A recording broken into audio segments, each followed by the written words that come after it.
Oscars overshadowed as White House Showdown steals the spotlight. Pity the Oscars. Just when they thought they were dominating the screen with dazzling gowns, dramatic moments, and surprising revelations, including Jeff Bezos making the rounds at after-parties, another spectacle stole the show. The most gripping event of recent days wasn't in Hollywood, but in Washington, where Ukrainian President Volodymyr Zelensky faced off against former President Donald Trump and Vice President Vance in a tense White House meeting last Friday. Then came UK Labour leader Keir Starmer, offering a stark contrast with a more measured diplomatic display, whether it was walking alongside Zelensky to his car or offering a reassuring hand on his shoulder.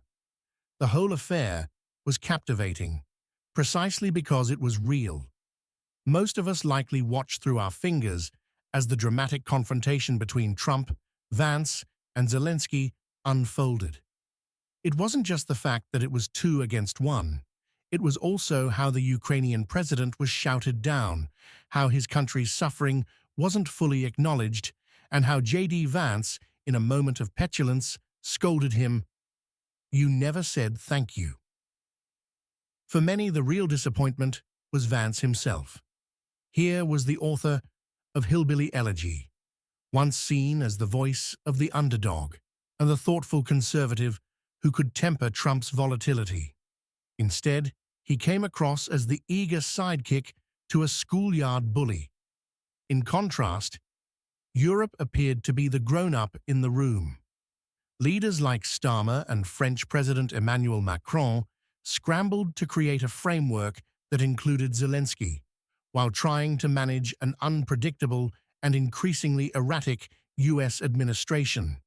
Yet, before dismissing Trump's position outright, it's worth considering the uncomfortable possibility that he had a point.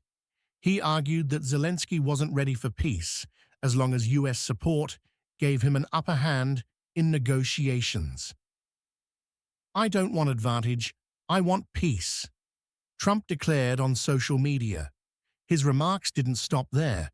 In a fiery post on Truth Social, he lashed out, "Think of it, a modestly successful comedian, Volodymyr Zelensky, talked the United States of America into spending $350 billion to enter a war that couldn't be won, one that never had to start, but a war that, without the US and Trump, he will never be able to settle.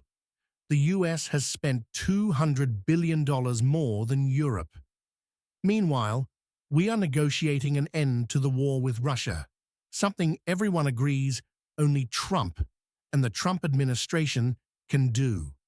Biden never tried, Europe has failed to bring peace, and Zelensky probably wants to keep the gravy train going. I love Ukraine, but Zelensky has done a terrible job. His country is shattered, and millions have unnecessarily died. As the dust settles, the world is left grappling with a troubling reality. While Trump's rhetoric is often inflammatory, his skepticism about the war's trajectory and America's role in it may resonate with a significant portion of voters. Whether this confrontation marks a turning point or just another episode in the saga of US-Ukraine relations remains to be seen.